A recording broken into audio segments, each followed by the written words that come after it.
ગઈકાલે આપણે બે મહત્વની થિયરી જોઈ બિંદુવત વીજભારને લીધે વીજસ્થિતિમાં જે આપણે આવું સમીકરણ મેળવ્યું v બરાબર kq/r અને બીજું હતું વિદ્યુત ડાયપોલના કારણે વીજસ્થિતિમાં જેમાં આપણે સમીકરણ મેળવ્યું v બરાબર kp/r². બરાબર છે. આમાં એક વીજભાર હોય તો એના કારણે 1/r મુજબ બદલાય અને ડાયપોલ હોય તો 1/r² મુજબ બદલાય અને વીજભારના સ્થાને આવી જશે p ડાયપોલ મોમેન્ટ. બરાબર છે. આજે આપણે એનાથી આગળ વાત કરીશું. અહીંયા મિત્રો વીજસ્થિતિમાનની જે આપણે વાતો કરી તો વીજસ્થિતિમાનની જે વ્યાખ્યા હતી એમાં એવી વાત હતી કે એકમ વીજભારને લઈ જવા માટે કરવું પડતું કાર્ય. તો એનું જે સમીકરણ આપણે મેળવ્યું કે v બરાબર kq/r. બરાબર છે. એકમ વીજભારને લઈ જવા માટે કરવું પડતું કાર્ય. પણ અહીંયા આપણે એમ કહેવામાં આવે કે q વીજભારને લઈ જવા માટે કરવું પડતું કાર્ય. તો એની અંદર એ જે કાર્ય આવશે જેને આપણે સ્થિતિ ઊર્જા બોલીશું તો આમાં શું ફરક પડશે? આમાં એક સંકળાયેલો છે અહીંયા એકમ વીજભાર. તમને એમ કહેવામાં આવે કે અહીંયા કેપિટલ Q વીજભાર છે અને અહીંયા સ્મોલ q વીજભાર છે. આ વીજભારને અહીંયા લઈ જવો છે તો અહીંયા એકમ શબ્દ નથી. બરાબર છે ને? તો જે કાર્ય થશે જેને આપણે શું બોલીશું સ્થિતિ ઊર્જા. તો એ સૂત્રમાં આ સૂત્રમાં શું ફરક આવશે? તો અહીંયા બે વીજભારો આપેલા હોય અહીંયા આવશે kq/r. આની અંદર એક જ વીજભાર આવશે વીજસ્થિતિમાન કારણ કે એક વીજભાર તો એકમ છે. આની અંદર જો આપણે એકમ વીજભારની જગ્યાએ કોઈ q વીજભાર આપણે બોલીએ તો એ જે કાર્ય બોલાય જેને આપણે સ્થિતિ ઊર્જા સ્વરૂપે સંગ્રહ પામે છે તો એની અંદર બે વીજભારોનો સમાવેશ થાય. આવું પણ લખી શકાય અથવા તો એ સ્થિતિ ઊર્જા આપણે બોલીશું કે q1q2/r. તો સ્થિતિ ઊર્જાનું સમીકરણ અને વીજસ્થિતિમાનના સમીકરણમાં શું ફરક પડશે? તો આની અંદર બે વીજભારો આવશે અને આની અંદર એક જ વીજભાર આવે છે. બરાબર છે. કેમ કે આપણે એકમ વીજભારને લઈ જવા માટે કાર્ય બોલીએ છીએ. તો ટોટલ હવે આપણે ચેપ્ટર 1 અને 2 ના અનુસંધાનમાં 4 સમીકરણ આપણે સમજવાના છે. કયા કયા? પહેલી વાત કરું બળ, વિદ્યુત બળ બે વીજભારો વચ્ચે શું થશે? તો kq1q2/r². બરાબર. વિદ્યુત ક્ષેત્રની વાતો કરીએ તો આપણે એવી ચર્ચા કરી હતી એક વીજભાર નીકળી જાય કેમ કે E નું સૂત્ર શું આવશે? F બરાબર QE તો E બરાબર F/q થાય. બરાબર છે ને? તો આમાંથી q નીકળી જાય તો આપણું સમીકરણ થશે kq/r². તો F નું સમીકરણ જે છે એમાં એક q કાઢી નાખો એટલે કોણ થઈ જાય? E. એવી જ વાત આપણે આ ચેપ્ટરમાં જે કરવા જઈ રહ્યા છીએ જુઓ. જો સ્થિતિ ઊર્જા બોલું તો શું થશે? તો kq1q2/r. સમજ પડી? આ સમીકરણમાં શું કરવાનું? એક r નીચેથી કાઢી નાખવાનું તો કોનું સૂત્ર થઈ જશે? સ્થિતિ ઊર્જા બે વીજભારો વચ્ચે. અને એક r કાઢી નાખો એક q કાઢી નાખો એટલે થઈ જશે આપણો વીજસ્થિતિમાન. શું થશે? kq/r. જોઈ લો થઈ ગયા સમીકરણો. આ ચારે ચાર સમીકરણો ખૂબ જ ઇમ્પોર્ટન્ટ છે અહીંયા. બરાબર છે. F નું જે સમીકરણ છે F ના સમીકરણમાં બે વીજભારો નીચે r², એક q કાઢી નાખો એટલે E થઈ જશે. સ્થિતિ ઊર્જાની વાત કરું તો આની અંદર એક r નહીં આવે અને વીજસ્થિતિમાનની વાત કરું તો એક q નીકળી જાય એક r નીકળી જાય. કયો નીકળી જાય બધું તમને ખબર છે. બરાબર. આ ચાર સમીકરણ આ બે ચેપ્ટરના બહુ મહત્વના ચેપ્ટરો છે. મહત્વના સમીકરણો છે. બરાબર છે. હવે આપણે તમને ઉદાહરણ જે આપેલું છે 2.1 એ તમે જાતે ગણશો કારણ કે એ કઈ છે નહીં એમાં ખાસ. એક પહેલો જે મુદ્દો તમને આપેલો છે એમાં v અને q નો સંબંધ છે. પહેલું v શોધવાનું છે એટલે ઉદાહરણ 2.1 ગણવા માટે પહેલો જે મુદ્દો છે એમાં આપણે v બરાબર kq/r વાપરવાનું છે. અને બીજું કાર્યની વાત કરી છે તો કાર્ય એટલે શું થશે? સ્થિતિ ઊર્જા. આ જ કાર્ય થાય. બરાબર. તો આ બેનો સંબંધ શું થાય વિચારો મિત્રો. તો તમે જોશો કે w ની અંદર એક q વધારે છે. બરાબર છે ને? તો v માં એક q તમે લેશો ત્યારે w થશે. તો આ બેનો જે સંબંધ થશે એ આવો થશે w બરાબર qv. જોઈ લો v તો સ્થિતિ ઊર્જામાં એક q વધારે છે એટલે v ને તમે q વડે ગુણશો તો કાર્ય જેટલું થશે એટલે તમારે 2.1 જે ગણવાનું છે એમાં બીજો મુદ્દો જે છે એમાં તમે આ સમીકરણ વાપરેલું છે W બરાબર QV બરાબર છે. ઉદાહરણ 2.1 કોઈ 3 માર્ક્સમાં ઇમ્પોર્ટન્ટ નથી પણ 1 માર્ક્સમાં MCQ તરીકે પૂછી શકાય કોઈ પણ એક મુદ્દો. પહેલું આપણે આ સમીકરણ વાપરવાનું છે V બરાબર KQ/R અને બીજું વાપરવાનું છે W બરાબર QV. આ આપણે નોટ કરીશું. W મીન્સ સ્થિતિ ઊર્જા અને V મીન્સ વિસ્થિતિમાન. તો W માં શું છે KQ1Q2/R આવશે અને V ના સૂત્રમાં KQ/R છે. એક Q લઈ લો આની અંદર એટલે W થઈ જાય બરાબર છે. તો આ પ્રમાણે તમે ઉદાહરણ 2.1 જાતે ગણશો બરાબર છે. ચલો એના પછી આપણે વાત કરી આજે જે પરીક્ષાની દ્રષ્ટિએ તો IMP નથી થિયરી પણ આપણે બુકમાં આપેલું છે તો આપણે અહીંયા સમજવા પ્રયત્ન કરીશું. અહીંયા મુદ્દો છે કે વીજભારોના તંત્રને લીધે વીજ સ્થિતિમાન. વીજભારોનું તંત્ર એટલે કે ઘણા બધા વીજભારો આવેલા છે એ સમગ્ર તંત્રના કારણે વીજ સ્થિતિમાન શું થાય. તો આમાં મિત્રો કઈ છે નહીં, વીજ સ્થિતિમાનની જ વાતો કરવાની છે પણ આપણે એક વીજભાર નથી ઘણા બધા વીજભારો છે. તો શું કરશો તો એક એકનું આપણે અલગ અલગ વીજ સ્થિતિમાન ગણવાનું અને બધાનો શું કરી દેવાનો સરવાળો બરાબર છે. જુઓ આવું તમને આપેલું હોય કે અહીંયા કોઈ P બિંદુ આવેલ છે, અહીંયા કોઈ વીજભાર છે Q1, અહીંયા કોઈ વીજભાર છે Q2, અહીંયા કોઈ વીજભાર Q3, એમ Q4 હોય, Q5 હોય, એમ છેલ્લો વીજભાર છે દાખલા તરીકે સમજી લો કે Qn. આ એક તંત્ર થયું ઘણા બધા વીજભારોનું dash dash dash last Qn. આ બધાના કારણે P બિંદુ પાસે વીજ સ્થિતિમાન કેટલું આપણે ગણવું છે. તો આપણે આ રીતે સમજીએ તો સ્થાન સદિશ લેવો પડે ને મિત્રો. Q1 થી P બિંદુનો સ્થાન સદિશ આપણે બોલીશું કે R1P. Q2 થી વાત કરીએ આપણે તો અહીંયા સ્થાન સદિશ થશે R2P અને Q3 થી વાત કરીએ તો સ્થાન સદિશ થશે R3P. એમ છેલ્લો N વીજભારથી વાત કરીએ આપણે તો એ સ્થાન સદિશ થશે RNP બરાબર છે મિત્રો. હવે બધાનું આપણે ભેગું વીજ સ્થિતિમાન ગણવું છે તો શું કરવાનું કીધું આપણે બધાનો કરીશું આપણે સરવાળો. તો જુઓ મિત્રો P બિંદુ પાસે વીજ સ્થિતિમાન એટલે બોલીશું આપણે V of P. તો પહેલાના કારણે બોલીશું V1, બીજાના કારણે V2, ત્રીજું V3, ચોથું હોય તો V4. એમ છેલ્લું શું આવશે તો છેલ્લો વીજભાર છે Vn. ચલો V1 શું લખાય તો V1 થશે KQ1/R1P. જોઈ લો KQ1 અને સ્થાન સદિશ R1P. બીજાના કારણે તો KQ2/R2P કારણ કે V નું સમીકરણ છે KQ/R. ત્રીજું KQ3/R3P. એમાં આપણે બધા લઈએ ચોથો, પાંચમો, છઠ્ઠો એમ છેલ્લો પ્લસ KQn/RNP બરાબર છે. આ બધાનો સરવાળો એટલે P બિંદુ પાસેનું કુલ વીજ સ્થિતિમાન થયું. આમાં કોઈ મોટી વસ્તુ છે નહીં. આને તમારે ટોટલ સંકલનની ભાષામાં અથવા સિગ્માની ભાષામાં બોલવું હોય તો આવું પણ લખી શકાય. જુઓ બધામાં K કોમન છે તો K બાદ લઈ લઈએ સિગ્મા. હવે 1 2 3 નંબર બદલાય છે તો આપણે એવું લખીએ QI અને અહીંયા શું લખી નાખીએ આપણે કે I બરાબર 1 થી ક્યાં સુધી તો n સુધી. જોઈ લો પેલો 1 બોલો તો Q1, પછી 2 બોલો 1 થી n સુધી બોલવાના તો નંબર આવી જશે. નીચે આપણે લખીશું R1P R2P એ રીતે છે તો આપણે આવું લખીશું કે RIP બરાબર છે.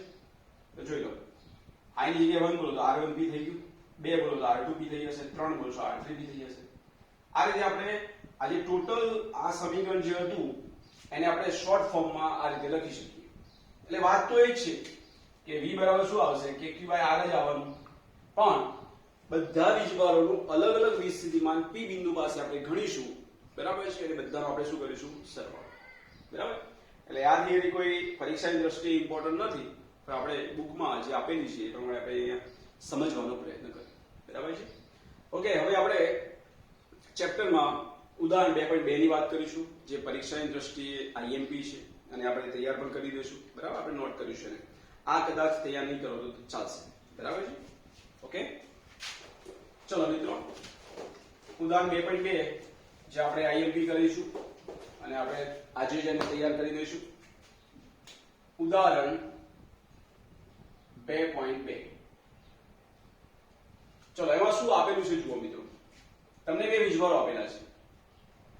એક વીજભાર છે નંબર 1 કે જેનું મૂલ્ય છે 3 ગુણ્યા 10 - 8 કુલમ અને બીજો વીજભાર છે જેનું મૂલ્ય છે માઇનસમાં છે 2 ગુણ્યા 10 - 8 કુલમ. આવા તમને બે વીજભારો આપેલા છે. બરાબર છે ને. હવે એવું કે છે અહીંયા કે આ બે વચ્ચે ચોક્કસ અંતર છે. આ બે વચ્ચેનું જે અંતર આપેલું છે તમને 15 સેન્ટીમીટર. બરાબર છે. તો કયા બિંદુ પાસે 20 સ્થિતિમાનનું મૂલ્ય 0 થાય? હવે તમને યાદ આવશે કે આપણે ચેપ્ટર 1 ની અંદર વિદ્યુત ક્ષેત્રના પ્રશ્નો આવા ગણતા હતા કે બે વીજભારો આપેલા હોય, બંને ધન હોય કાં તો બંને ઋણ હોય કાં તો એક ધન હોય અને એક ઋણ હોય. જો બંને ધન હોય તો આપણે શું કરતા, બેની વચ્ચે વિચારતા હતા વિદ્યુત ક્ષેત્ર 0 થાય. કોની નજીક આવતું હતું? કે જે નાનો વીજભાર હોય એની નજીક. એમાં દિશાનું મહત્વ હતું, આમાં દિશાનું મહત્વ નથી. એટલે અહીંયા આપણે એક પોઈન્ટ નહીં અનેક પોઈન્ટ આવશે. એટલે અહીંયા 20 સ્થિતિમાનનું મૂલ્ય 0 બે જગ્યાએ વિચારીશું. પણ એક વસ્તુ ધ્યાન આપીશું કે એ જે મૂલ્ય આવે સ્થાન એ આપણે ઋણ નહીં વિચારીએ, એ અંતર આપણે ધન જ વિચારીશું. તો સમજી લો કે આપણે આ પહેલો વીજભારથી એક શક્યતા આ બેની વચ્ચે વિચારો અને બીજી શક્યતા ક્યાં વિચારશો? આ બાજુ વિચારશો કે આ બાજુ વિચારશો? તો જો તમે અહીંથી અંતર ગણતા હો તો આ ધન થયું તો આ બાજુ શું થશે? ઋણ. તો આપણે એ અંતર ઋણ નથી વિચારવાનું. તો મિત્રો તમને આઈડિયા આવી ગઈ કે આપણે ક્યાં વિચારીશું. એક સ્થાન આ બેની વચ્ચે વિચારો અને એક સ્થાન આ બાજુ વિચારીશું આપણે. અને બે પોઈન્ટ આપણે અહીંયા 20 સ્થિતિમાનના મેળવીશું એવા સ્થાન કે જ્યાં 20 સ્થિતિમાન આ બંને વીજભારોના કારણે કેવું થાય? 0 થાય. તો પહેલો પોઈન્ટ આપણે વિચારીએ વચ્ચે. ચલો સમજી લો કે પહેલા વીજભારથી હું વ્યવસ્થિત પછી લખીશ. પ્રથમ વીજભારથી સમજી લો કે x અંતરે કોઈ ચોક્કસ બિંદુ વિચારીએ p બિંદુ કે ત્યાં 20 સ્થિતિમાન 0 થાય આ બંનેના કારણે. આ જો x વિચાર્યું તો આ કેટલું થશે? ટોટલ 15 છે તો આ અંતર શું થશે? 15 - x. બરાબર છે ને? ઓકે, પહેલો મુદ્દો આ લઈશું, પછી આપણે બીજો મુદ્દો લઈએ. પ્રથમ કિસ્સો આપણે વિચાર્યો છે અહીંયા. પ્રથમ કિસ્સો બરાબર છે ને? તો અહીંયા આપણે ધારો કે એક વીજભારથી પ્રથમ વીજભારથી x અંતરે p બિંદુ પાસે 20 સ્થિતિમાનનું મૂલ્ય 0 થાય છે. તો આ અંતર શું થયું? 15 - x. ધારો કે 3 ગુણ્યા 10 - 8 કુલમ વીજભારથી કેટલા અંતરે? x અંતરે 20 સ્થિતિમાન 0 થાય છે. ઓકે, કોના કારણે? તો નંબર 1 ના કારણે અને નંબર 2 ના કારણે. તમે એવું લખશો કે નંબર 1 ના કારણે અહીંયા જે 20 સ્થિતિમાન આવે p પાસે એને બોલીશું આપણે v1. આના કારણે જે આવશે p બિંદુ પાસે એને આપણે બોલીશું v2. તો એ બંનેનો ટોટલ સરવાળો કેટલો થવો જોઈએ ત્યાં p બિંદુ પાસે? 0. બરાબર છે ને? ઓકે, v1 એટલે નંબર 1 ના કારણે 20 સ્થિતિમાન કેટલા અંતરે? તો તમે કહેશો x અંતરે. શું થાય? કે q1 અપોન જે અંતર છે કેટલું છે? x. થયું 20 સ્થિતિમાન kq/r. ચલો બીજાના કારણે શું બોલશો? કે q2 અપોન કેટલું અંતર? તો 15 - x બરાબર 0. આને આપણે આ રીતે લખીએ કે q1 અપોન x બરાબર એની બહાર લઈ જઈશું આપણે. શું લખાશે? માઈનસ કે q2 અપોન 15 - x. અહીંયા તમે જોશો તો આ બંને બાજુથી k રિમૂવ થઈ જશે. અહીંયા આપણે શું લખીશું? અને q1 કેટલું છે? 3 ગુણ્યા 10 - 8. Q2 કેવા છે તો માઈનસ છે એટલે આ માઈનસ માં શું થઈ જશે પ્લસ તો આપણે આવું લખીશું Q1 3 ગુણ્યા 10 ની માઈનસ 8 upon x બરાબર આ માઈનસ છે અને આ પેલું માઈનસ એટલે આ થઈ જશે પ્લસ 2 ગુણ્યા 10 ની 8 upon 15 માઈનસ x તો અહીંયા આપણે સાદું આપીશું એનું 10 ની 8 બે વાર નીકળી જશે તો આવું થશે 3 ભાગ્યા x બરાબર 2 ભાગ્યા 15 માઈનસ x આનો આપણે સાદું આપીએ 15 3 45 માઈનસ 3x બરાબર 2x માઈનસ 3x પેલી બાજુ જશે તો થશે 5x તો આપણે લખીશું કે 5x બરાબર 45 બરાબર તો x બરાબર થશે 9 બરાબર છે ને તો 9 શામાં હતું જવાબ સેન્ટીમીટરમાં તો મિત્રો પહેલો આન્સર મળી ગયો તમને પ્રથમ વીજભારથી કેટલા અંતરે તો 9 સેન્ટીમીટર અંતરે વિસ્થિતિમાન શૂન્ય થાય તો અહીંથી કેટલું અંતર થયું આ 9 તો આ કેટલું થશે તો એ પણ આપણે જવાબ આપી શકીએ 9 તો આ થશે 6 કારણ કે ટોટલ કેટલું છે 15 તો તમે એને બે રીતે લખી શકો કે Q1 વીજભારથી 9 સેન્ટીમીટર અથવા Q2 વીજભારથી કેટલા અંતરે 15 માઈનસ 9 એટલે 6 સેન્ટીમીટર અંતરે વિસ્થિતિમાન શૂન્ય હવે આપણે બીજો મુદ્દો પણ વિચારી શકીએ આની અંદર આ તો એક પોઈન્ટ આવ્યો પણ એમ કે આપણે બે પોઈન્ટ પસંદ કરવા છે તો બીજો કિસ્સો તમે આવો વિચારી શકો છો બીજો કિસ્સો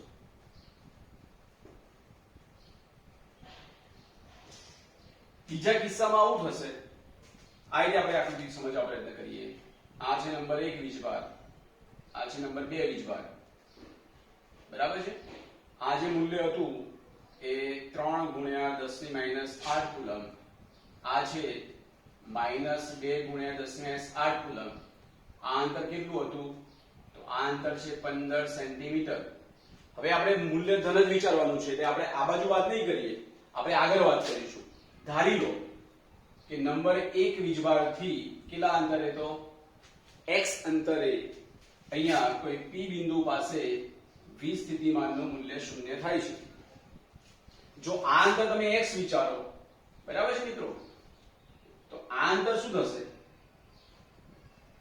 આ અંતર x વિચારો તો x માંથી આટલું કાઢી નાખો એટલે શું બચશે આને x - 15 ઓકે તો આપણે એ જ વસ્તુને અહીંયા ફરી રિપીટ કરીશું અહીંયા આપણે હું લખતો નથી પછી હું તમને ફોટોગ્રાફમાં લખીને બતાવી દઈશ કે નંબર 1 વીજભારથી p બિંદુ પાસે કે જે p બિંદુ પેલી બાજુ છે ત્યાં વિસ્થિતિમાન શૂન્ય થાય છે તો પહેલાના કારણે આવશે v1 બીજાના કારણે આવશે આના કારણે v2 બરાબર p બિંદુ પાસે વિસ્થિતિમાન કેટલું તો બોલશો 0 એ જ વાત અહીંયા રિપીટ થશે ખાલી આટલો જ ફરક પડશે અહીંયા જુઓ v1 આના કારણે તો kq1/x બરાબર છે ચલો v2 તો ત્યાં લખશો kq2 બરાબર છે અપોન આ અંતર કેટલું બોલશો તો x - 15 પેલામાં 15 - x હતો આમાં શું આવશે x - 15 બુકમાં ડાયરેક્ટ તમને આપેલું છે બરાબર શું થશે 0 અને આપણે આવું લખી શકીએ kq1/x -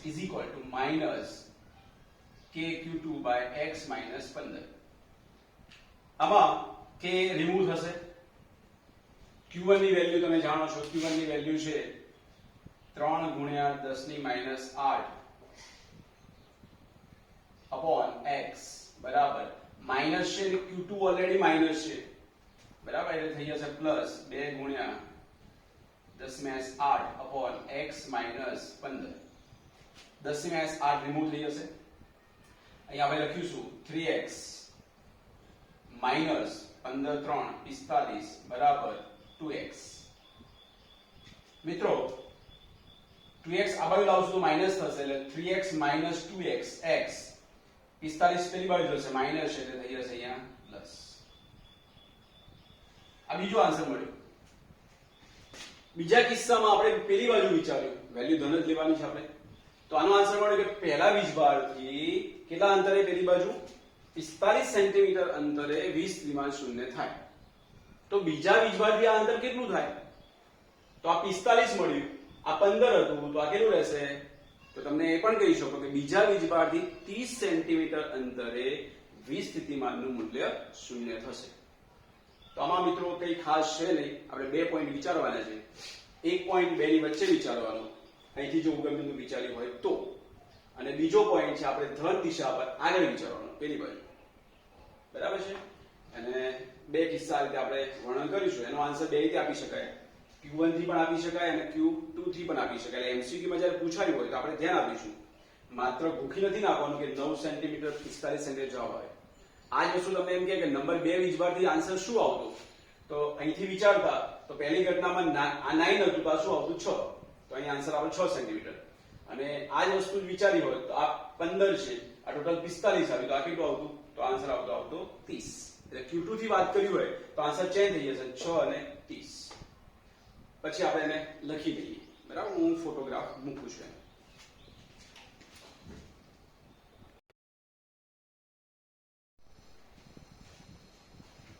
મિત્રો હવે આપણે ઉદાહરણ 2.3 ની વાતો કરીશું.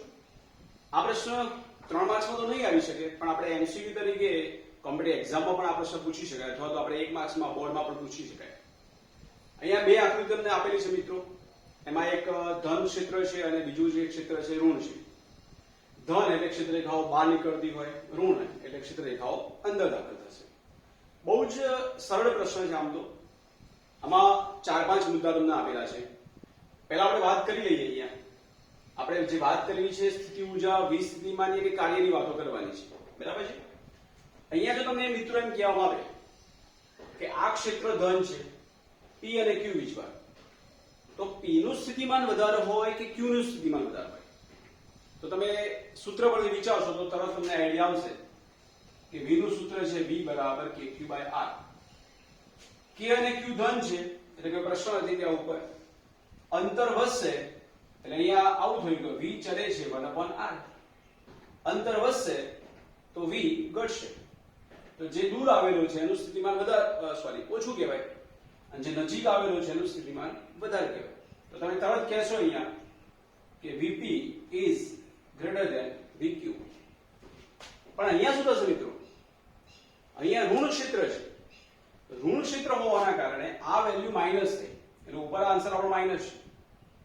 હવે અંતર વધતું જાય તો સ્થિતિ ઊર્જા શું થશે? તો આપણે અહીંયા બોલે કે અંતર વધતું જાય તો સ્થિતિ ઊર્જા ઘટતી જાય. પણ ઋણ વીજભાર હોવાના કારણે આમાં આમ જવું પડશે આપણે. તો આ ધન ક્ષેત્રથી નજીક કહેવાય, આ ધન ક્ષેત્રથી દૂર કહેવાય. ઉલટું વિચારો તો આમાં શું થશે કે VB is greater than VA. સમજ પડી ગઈ મિત્રો? ધન છે તો નજીક છે એનું સ્થિતિમાન વધારે કહેવાય, દૂર વાળું સ્થિતિમાન ઓછું કહેવાય. ઋણમાં જે દૂર આવેલો છે એનું સ્થિતિમાન વધારે કહેવાય, નજીક આવેલાનું સ્થિતિમાન ઓછું કહેવાય. તો આના પરથી આપણે જે તમને પોઈન્ટ આપેલા છે એ આપણે ચર્ચા કરીએ. પહેલો મુદ્દો તમને જે આપેલો છે, ફર્સ્ટ મુદ્દો એવું કહે છે કે VP minus VQ, VP minus VQ, અને બીજો મુદ્દો તમને આપેલો છે કે VB minus VA કેવા થાય? ધન, ઋણ કે શૂન્ય? તો આપણે હવે વાત કરી કે P નજીક છે એટલે VP is greater than VQ. તો VP minus VQ કેવા બનશે? ધન. જો તમને VQ minus VP કીધું હોય તો આપણે જવાબ ઋણ આપો. સેમ અહીંયા જુઓ, કોણ મોટું કહેવાય? દૂર આવેલાનું સ્થિતિમાન વધારે કહેવાય. એટલે અહીંયા શું થશે? VB is greater than VA. તો VB minus VA કેવા થશે? ધન. આમાં ઉલટું છે, યાદ રાખજો મિત્રો. આ ધન ક્ષેત્ર છે અને આ ઋણ ક્ષેત્ર. એ સમીકરણથી વિચારશો તમને આઈડિયા આવી જશે. બીજો મુદ્દો, બીજા મુદ્દામાં એવું કહે છે, પ્રશ્ન સમજજો તો અંદર બુકમાં, કે એક નાના ઋણ વીજભારની Q થી P તથા A અને B બિંદુઓ વચ્ચેની સ્થિતિ ઊર્જાના તફાવતનું આપણે ચિહ્નો જણાવો. એક નાનો ઋણ વીજભાર ક્યાંથી ક્યાં લઈ જવાનો છે? હવે મિત્રો ધ્યાન આપો, આ ધન ક્ષેત્ર છે. અહીંયા તમે નાના ઋણ વીજભારને, અહીંયા કોઈ નાનો ઋણ વીજભાર છે, એ નાના ઋણ વીજભારને Q થી P તમે લાવો, તો હવે તમે ઋણ વીજભાર મૂક્યો ને તો સ્થિતિ ઊર્જાનું સૂત્ર આપણે વિચારીએ તો સ્થિતિ ઊર્જા શું થાય કે Q1 Q2 r. જો બંને વીજભારો ધન હોય તો સ્થિતિ ઊર્જા 1/r મુજબ બદલાય, બરાબર છે ને? પણ અહીંયા આપણે ધન ક્ષેત્ર છે, બરાબર છે? એક વીજભાર ધન છે અને આપણે એક નાના ઋણ વીજભારને અહીંથી આમ લાવવાનો પ્રયત્ન કરીએ છીએ, તો અહીંયા એક ધન અને એક ઋણ ભેગું થયું તો આપણું જે ક્ષેત્ર થયું એ ઋણ સ્થિતિમાં વાળું થઈ ગયું. હવે તમે વિચારો તો Q પાસે સ્થિતિ ઊર્જા વધારે કહેવાય કે P પાસે વધારે કહેવાય?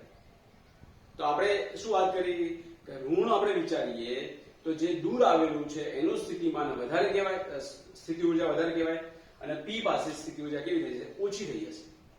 એટલે ધન ક્ષેત્રમાં ઋણ ક્ષેત્રની આપણે વીજભારની ગતિ કરવાની વાતો કરી તો એના કારણે આ સ્થિતિમાન હતું એટલે એમાં એક જ Q આવતું હતું. અહીં સ્થિતિ ઊર્જા છે એટલે બે Q ની વાતો કરવાની. એક વીજભાર ધન છે અને એક વીજભાર ઋણ. તો અહીંયા ભલે r મુજબ બદલાય છે એટલે પણ માઇનસ હોવાના કારણે જે ધન હતું એ ઋણ થઈ ગયું. સમજ પડી મિત્રો? આવું કન્ડિશન થઈ. તો દૂર આવેલું જે છે એનું સ્થિતિમાન વધારે કહેવાય, બરાબર છે? સ્થિતિ ઊર્જા. અને P પાસે સ્થિતિ ઊર્જા ઓછી થઈ.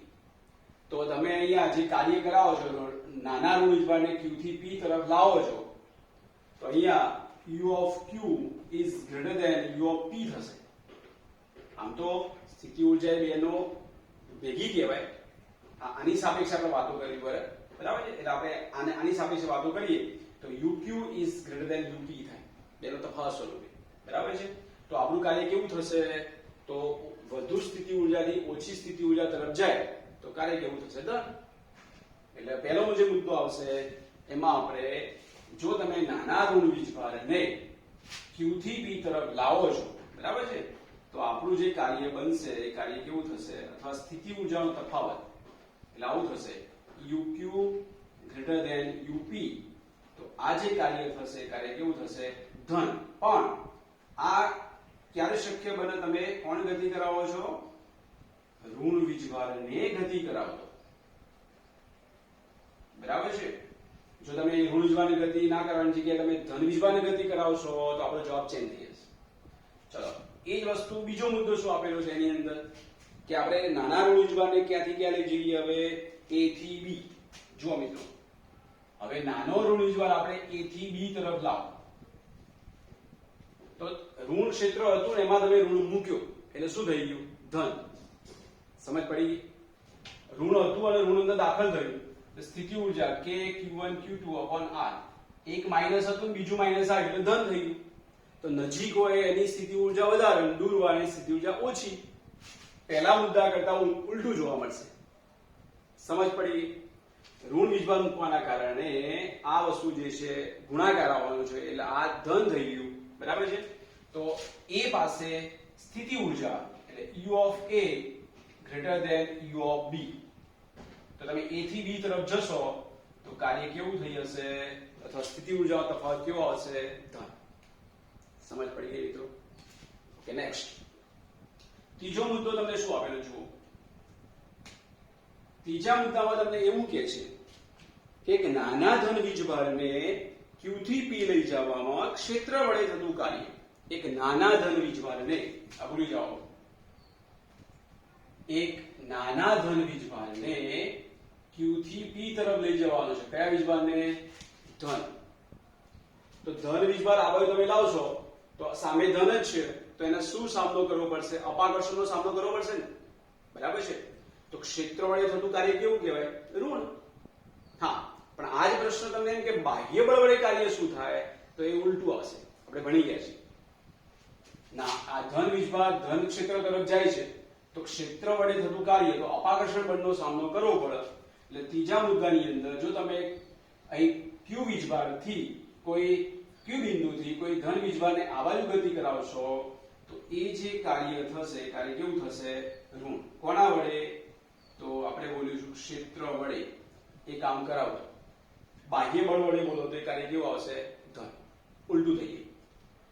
ચલો, ચોથા મુદ્દામાં એથી ઉલટું લખેલું છે, તમને સમજ પડી જશે.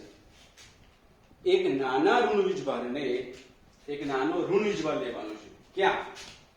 તો B બિંદુ પાસે.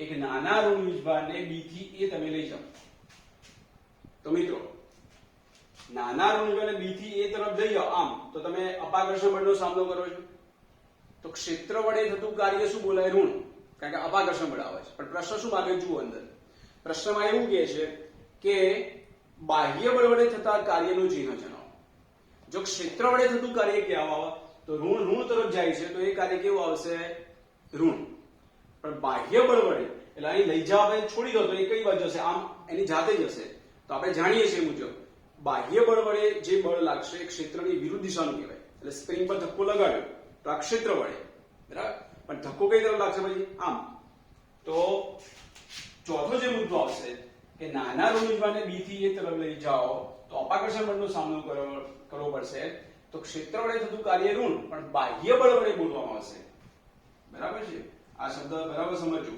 બાહ્ય બળ વડે જો આપણે કાર્ય બોલીશું તો એ કાર્ય કેવું થશે ધન બાહ્ય બળ વડે એટલે આ ગયા પછી રિવર્સ ની વાત છે તો આપમેળે જશે ને એ કાર્ય કેવું બોલાય ધન બરાબર સમજો જેટલું લાગે એટલું સરળ પણ નથી બાહ્ય બળ વડે અને ક્ષેત્ર વડે પહેલા વાત આવે બાહ્ય બળ વડે પછી એટલે આઘાત અને પ્રત્યાઘાત જેવી વાત છે પાંચમું તો બહુ સરળ છે બી થી